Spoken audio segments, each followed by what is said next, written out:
computer. Okay, so we're recording, we're live. I was talking to someone earlier and they asked how many people, okay, it's my husband, that's who I was talking to, how many people were coming. I told them how many had signed up and how many had messaged me, and they kind of like trying to figure out, I don't have any idea how many are gonna come, but I told them, I said, whoever does come though, they're literally my heroes because they took the time to come and hear this with me. And so thank you guys, you really, truly, you're my heroes. I mean, I feel called to do this work. I feel like it's what I'm supposed to do with my life, and you guys are here for that. And so really, you're like my new favorite people in the whole world. So thank you. Tonight, we're going to talk about perfection. Does anyone have some perfectionist tendencies? Do you guys struggle with this at all? Yeah? Me too.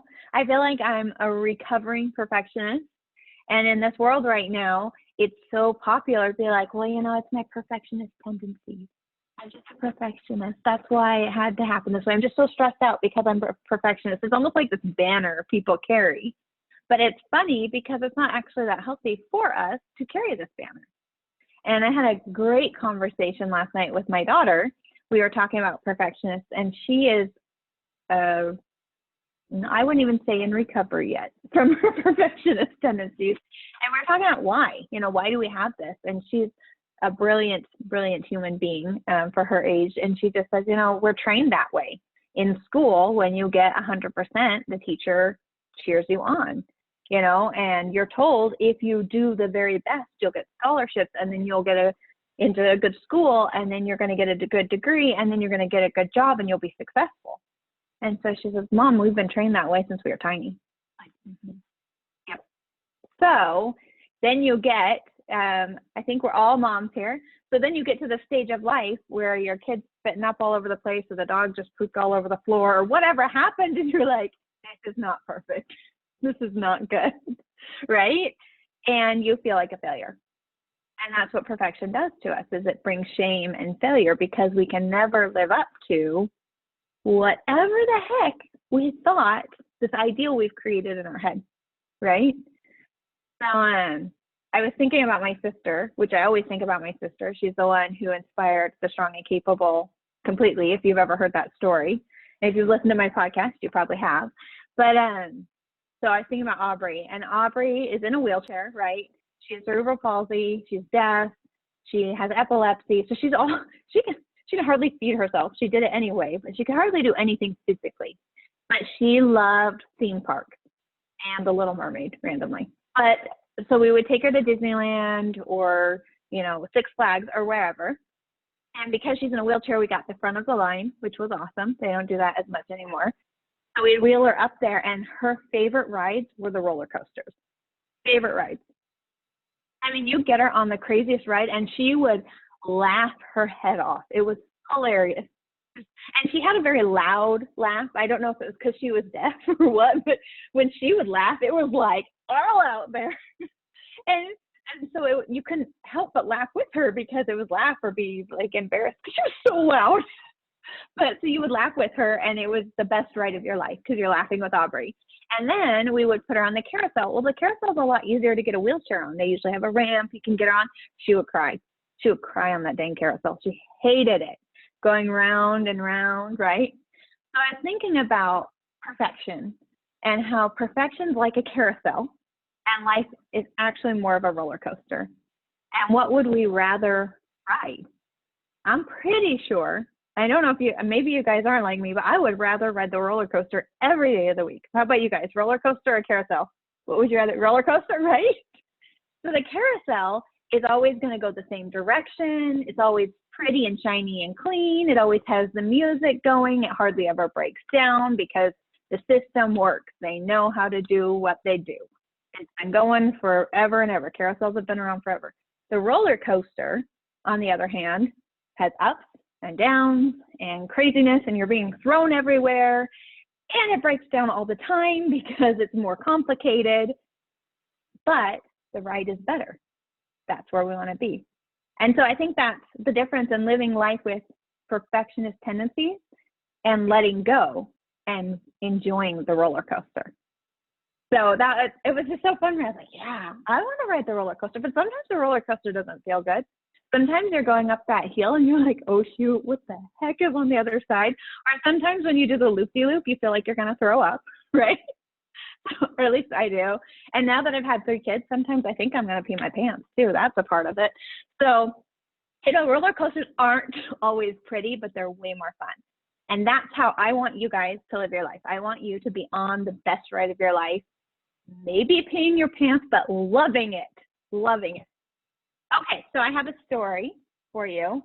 And this is how I like to teach things a lot, because children's stories I'm not like judgmental here. This is just a children's story, and we're telling a story, and they take complex things and just break them down so easily.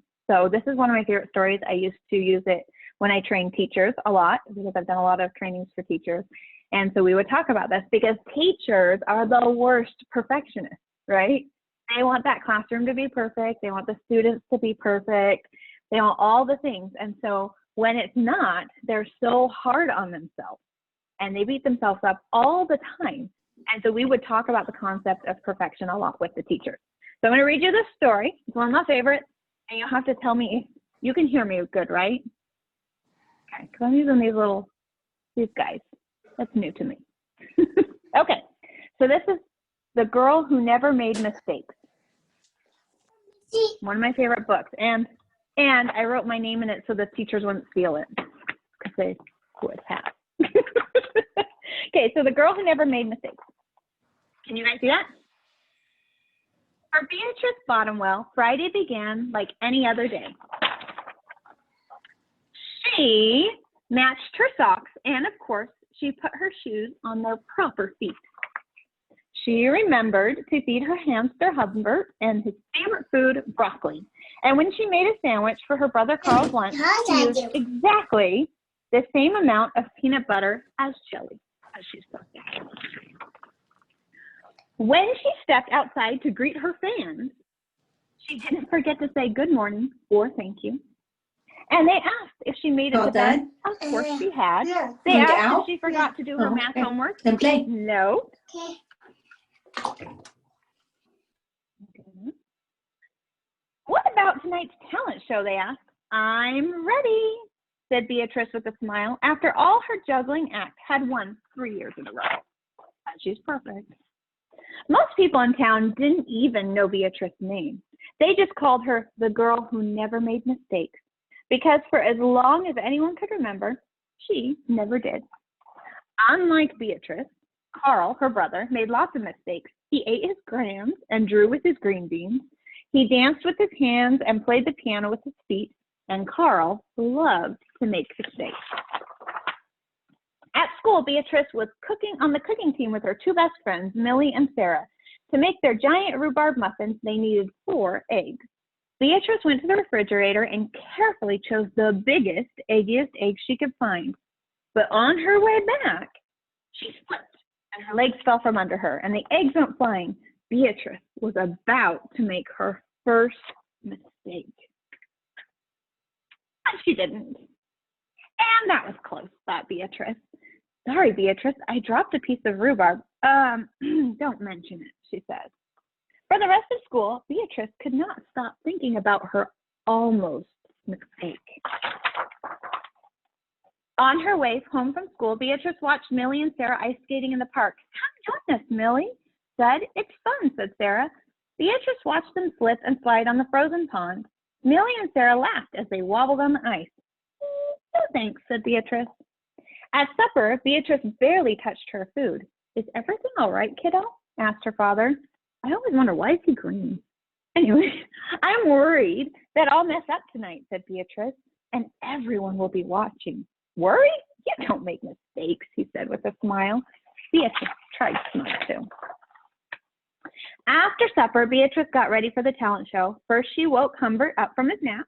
Next, she got the salt shaker from the kitchen table. And finally, she filled a balloon with water. The school auditorium was packed, and Beatrice felt her stomach jumping around inside her. Beatrice waited for her juggling music to begin. That's her. That's the girl who never makes mistakes, said a woman. Oh, we know she'll be perfect. When the music started, she tossed Humbert in the air, and next she added the salt shaker and finally a water balloon. Beatrice didn't miss a beat. The crowd clapped with delight, but Beatrice noticed something odd about the salt shaker. The specks falling out of it were not white. Achoo! Darn pepper shaker. Humbert was so surprised by his sneeze that he grabbed the water balloon with his claws. Kablooey! Humbert, pieces of water balloon, and pepper rained down on top of Beatrice. For the first time in as long as anyone could remember, Beatrice had made a mistake, and it was a big one. The music stopped. Beatrice didn't know what to do. Cry, run off the stage. I've done that. The crowd sat stunned. They could not believe that the girl who never makes mistakes made a mistake. Beatrice looked up at Humbert, and he looked back at her. His hamster fur was soaked and speckled with bits of balloon. Beatrice let out a giggle. The giggle grew into a chuckle, and the chuckle grew into a laugh. The people in the crowd looked at each other and then back at Beatrice, and then they began to giggle and chuckle and finally roar with laughter. Beatrice and the audience laughed until they couldn't remember why they were even laughing. That night, Beatrice slept better than she ever had. In the morning, no fans greeted Beatrice. When she got dressed, Beatrice, for no reason at all, put a polka dot sock on one foot and a plaid sock on the other. And Beatrice and Carl made sandwiches. This time, they put peanut butter and jelly on the outside. They called it an inside-out PB&J. Lunch was messy and delicious. Later, Beatrice found Millie and Sarah skating in the park. They fell a lot and laughed. Now people no longer called her the girl who never makes mistakes. They just called her Beatrice. The end. So I love this story. And probably my favorite line is the very last one.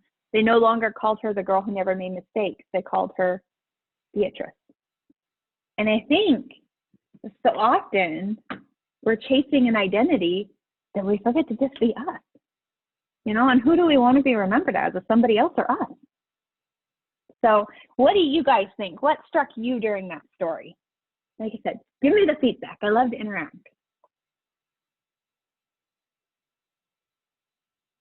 Yeah, Amanda, go for it. Well, I think like kind of at the end, the message that hit home to me was not to take yourself so seriously. And I think with my own perfectionism, I'm always like so intense and like just striving for that like perfection. And I'm like, ooh, if I just take a step back and not take myself as seriously, then I think like, I mean, there'll be far less stress and like just everything would be a little bit more fun. Mm-hmm. I love that. I love that. And far less stress, right? Like, who doesn't want that? Less stress. That sounds amazing. What about you guys? Do you have any thoughts? It's okay if not, too. I just liked the whole story. So I liked how it went from the beginning to the end, right? Because I think we all feel that way, where it's like at times you feel like you have to be perfect in everything you do. So making a mistake is a bad thing. And so then you put undue stress onto yourself to be this perfect, and nobody is actually perfect. And like I try to tell my daughter, Haley, you know, that it's okay. Like she's doing dance competitions, and so she always wants to be perfect. And I told her it's okay if you don't win first, but I can't do that myself. So I'm trying to take what I'm telling her and do it myself. And that's difficult sometimes. It's so difficult, but I love that you shared that example, because I was just reading an article last night, prepping for this class and making sure my thoughts were where I wanted them to be, right?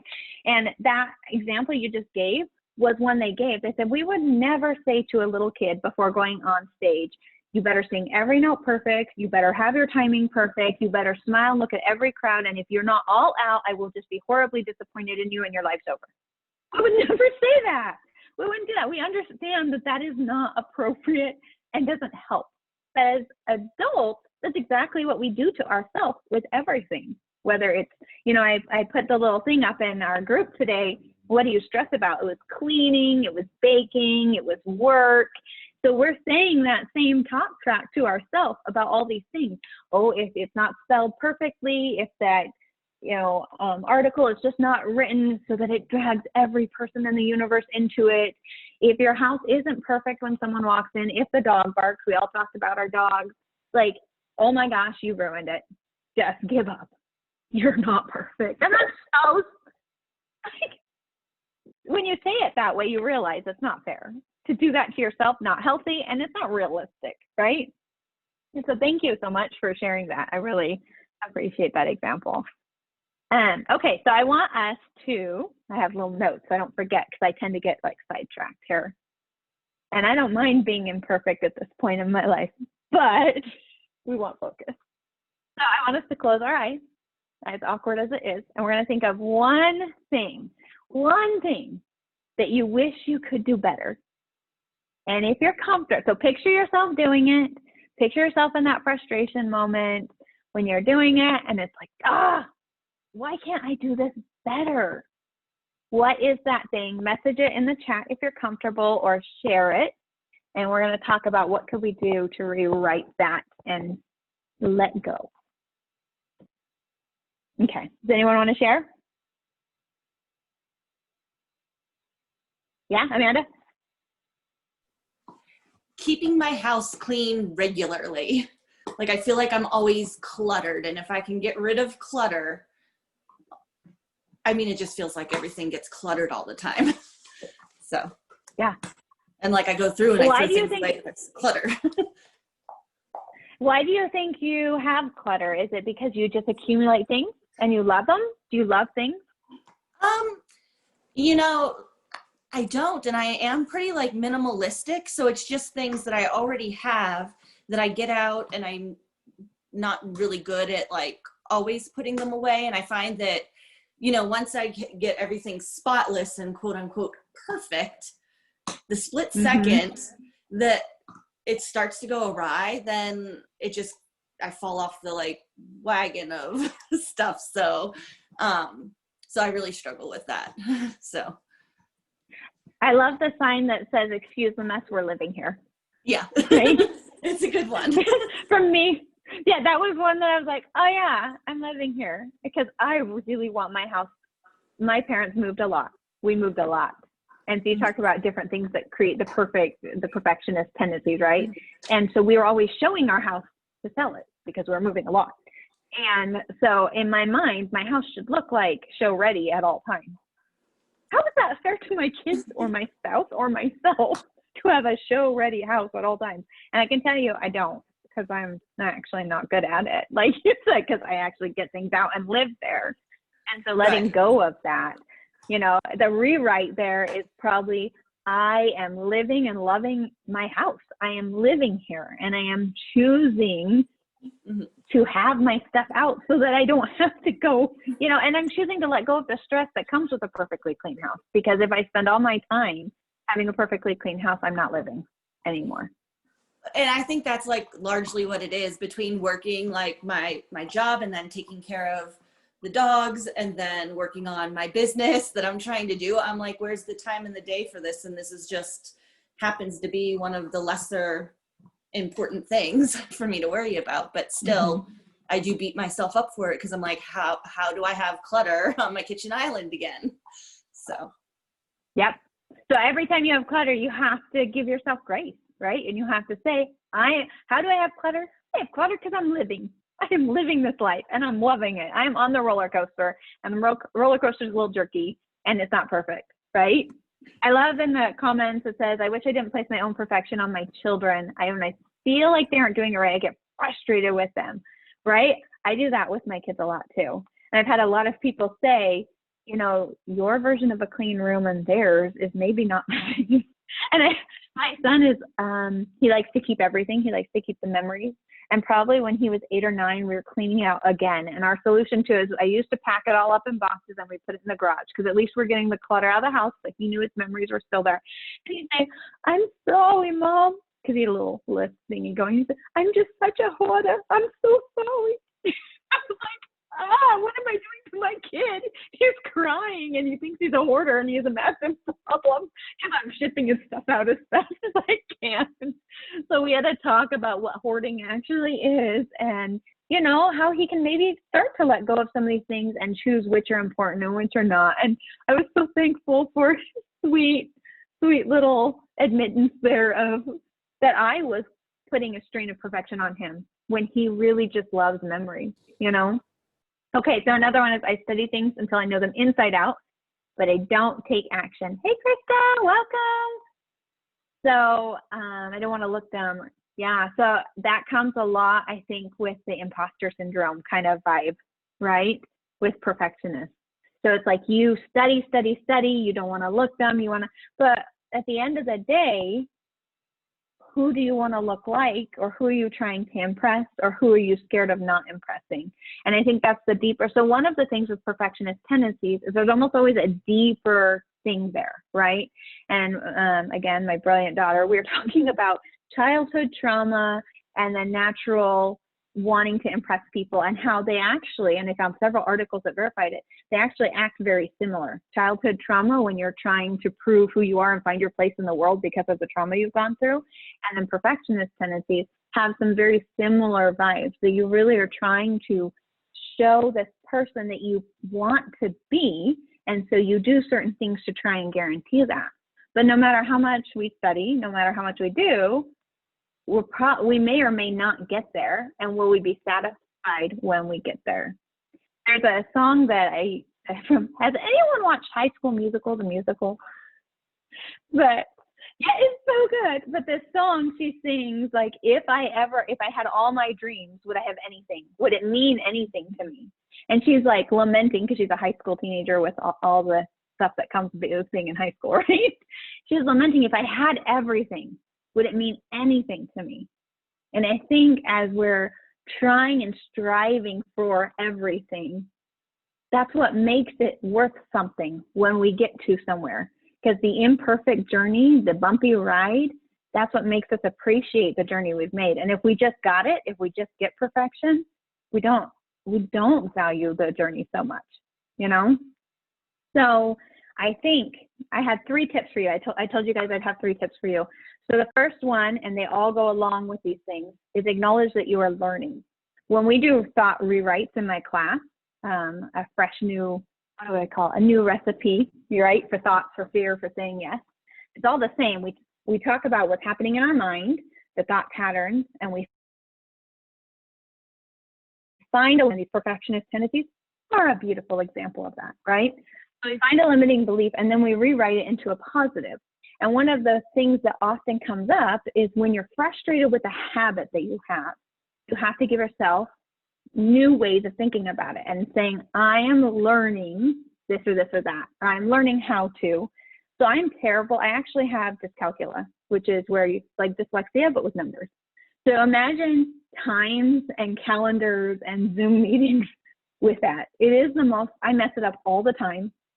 I have to apologize all the time, reschedule all the time. And I'm trying, I have my paper thing. I tried on the phone. I've tried so many ways to work around this, but it is a real struggle for me every day. And so I often joke with people, I am learning how to tell time. I am learning how to do a calendar. I am learning how to schedule myself. And that's real for me, but I could easily spiral into, I am a horrible person. I'm so rude. I keep messing this up. And my gosh, why can't I keep my life straight?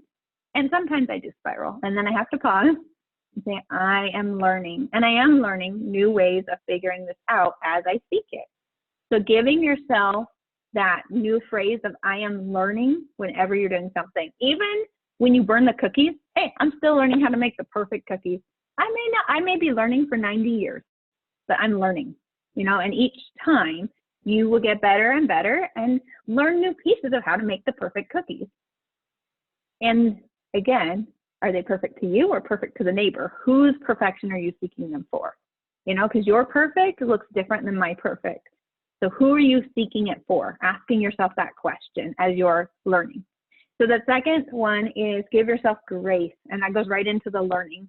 Asking yourself who you're seeking it for, giving yourself grace, talking about how you're learning. So you see the lady in the mirror. We talked about this, how we would never, never tell a child, do it perfect or else your life is over. We would never do that. So you need to look in the mirror and have a conversation with that lady. You know, look in the mirror and say, hey, it's okay, because you're on the roller coaster, not the carousel, and you want to be on the roller coaster. This is where the good stuff happens. This is where the magic happens and the story happens.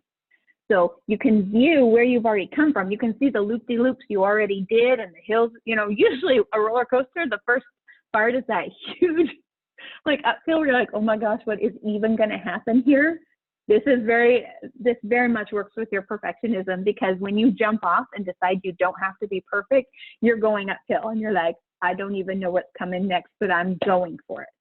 And the ride down is good. It feels good, right? It's exhilarating. You're like, I just did that and I didn't kill it too much. Or maybe I did, but it's okay because I let go. So my husband spoke in our church at Christmas. He gave the Christmas message. It was like a big pressure, right? Because it's Christmas. It's like a special holiday. And he asked me, he said, Bridget, he asked me the morning of, hey, Bridget, I want to sing during my talk. Will you play the piano? Okay, let me just bust that out. And again, recovering perfectionist. So like, okay. So I sat down, we practiced, and half an hour later, here we are in church and he's talking and I'm playing away and I lost my place. I mean, lost it. So he's singing, and he's not a professional singer, but he's a very confident human being, which I'm happy for him. So he's just going, just singing, and I'm like, I don't know where I am. I don't know how to catch up to him. I don't know. I'm lost.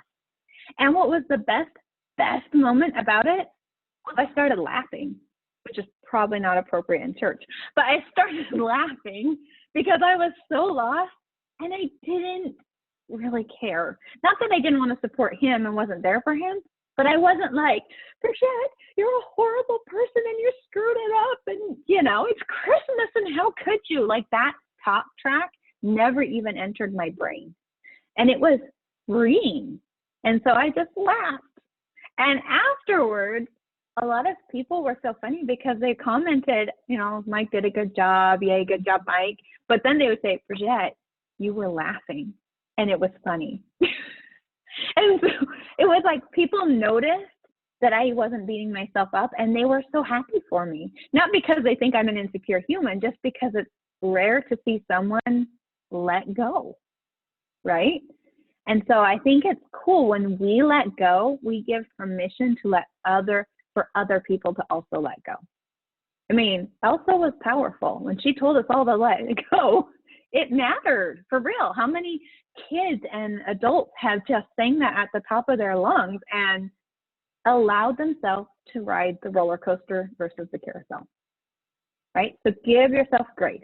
Look in the mirror and see her and sing it out, let it go, and ride the roller coaster.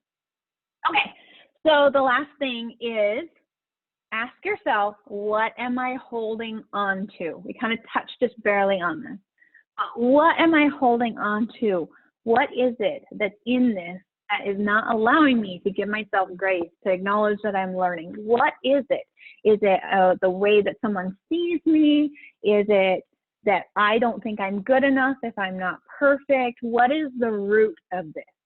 Because once you find the root, then you can do a rewrite. Then you can actually work with it. The last thing is to really ask yourself, what is at the base of this? Do I feel like I need acceptance? And so I feel like if it's not perfect, they won't accept me. You know, what is it? And then really looking in the mirror and going, girl, accept yourself first. And when you accept you, they will accept you, you know? Okay. So does anyone have any questions or thoughts on all that? Because I just spit a lot out. And like I said, I like to talk back. So what do you guys think? Krista, Chris is good. She's good. She's good. Do you have any questions about those 3 tips? I mean, they're not crazy, but I have found the simplest things, the most basic things are the most powerful.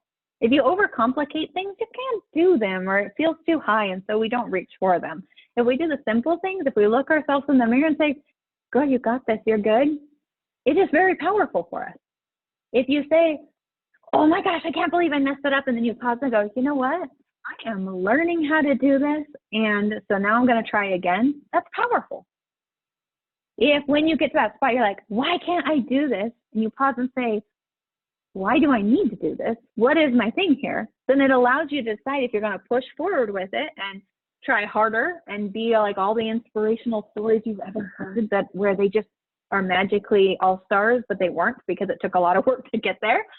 Or if you're going to let it go altogether because maybe you don't need it. You know, there are different approaches, and sometimes we're pushing hard for things that we don't actually need. So I have some homework for you. And my homework is this. I want you to write yourself a letter.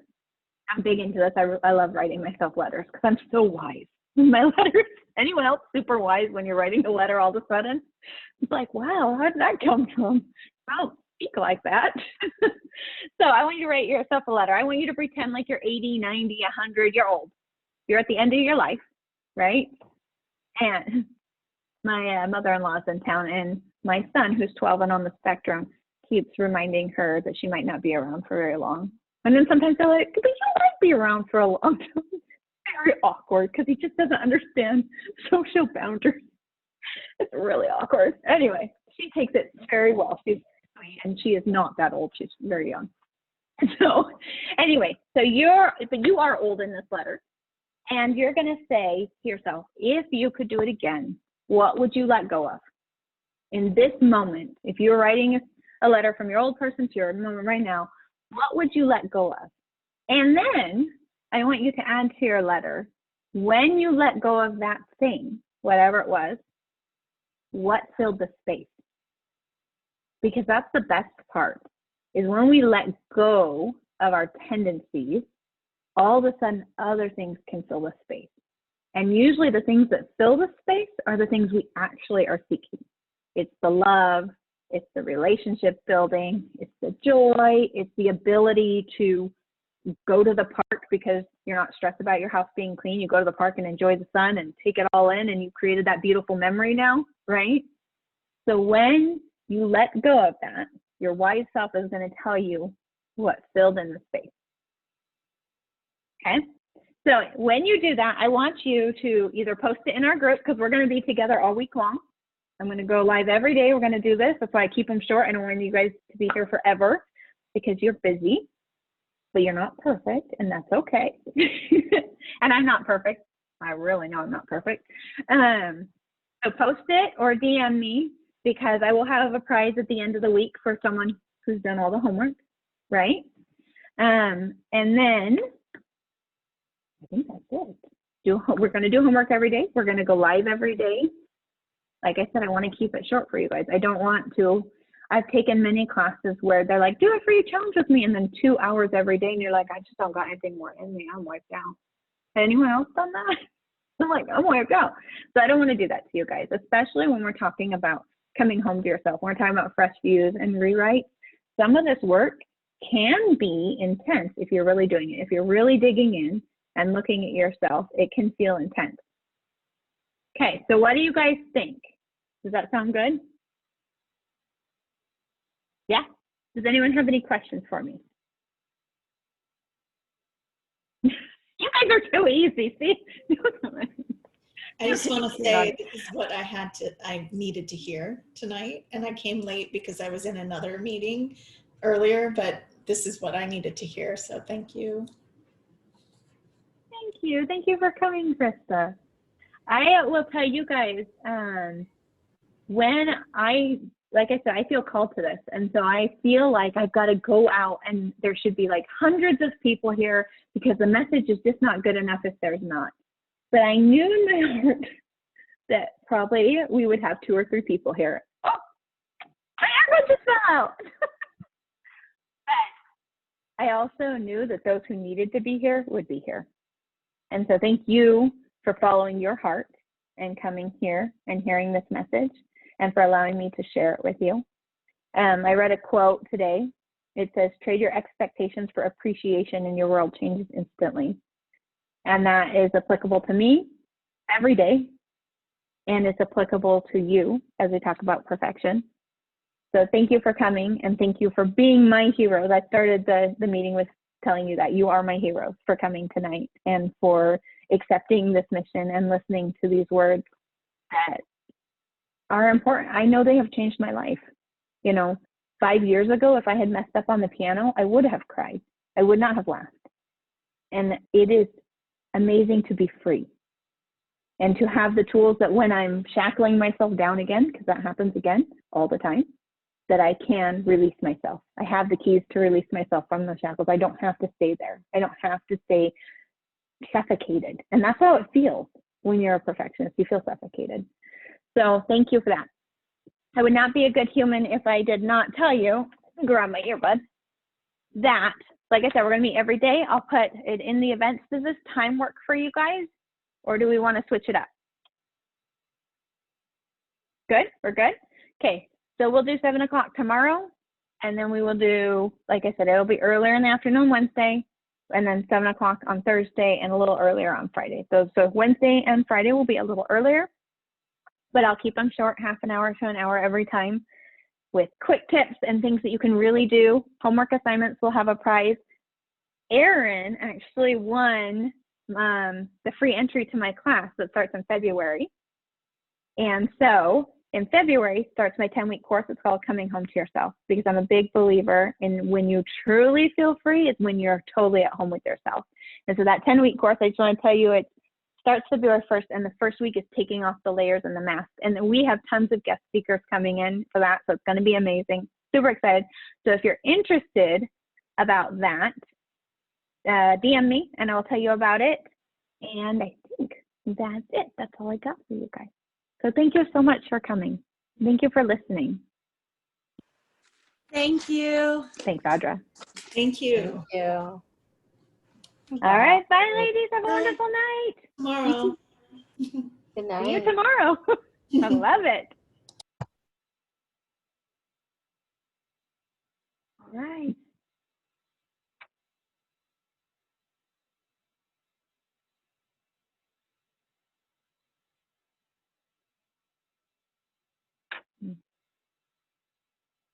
I guess I should stop recording, huh, guys? Not perfect. Have a good night, everyone.